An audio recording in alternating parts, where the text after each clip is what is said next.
নানা জল্পনা কল্পনা শেষে ঘোষণা করা হলো বিশ্বকাপ টি-20 দল। সেরা দল হিসেবে সাজিয়েছেন, যদিও দল ঘোষণা করা হলো দেরিতে।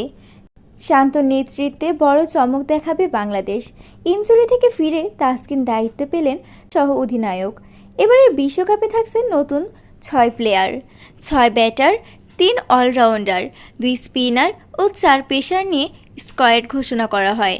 বাংলাদেশ টি-20 স্কোয়াডে যারা অংশগ্রহণ করবেন, অধিনায়ক হিসেবে থাকছেন নাজমুল হাসান শান্ত, সহ অধিনায়ক তাসকিন, লিটন কুমার, সৌম্য সরকার, তানজিদ হাসান তামিম, মুস্তাফিজুর রহমান, সাকিব আল হাসান, তৌহিদ হৃদয়, মাহমুদুল্লাহ, জাকির আলী, তানভীর ইসলাম, শেখ মাহাদি, রিশাদ হোসেন, শরীফুল ইসলাম, তানজিদ হাসান সাকিব।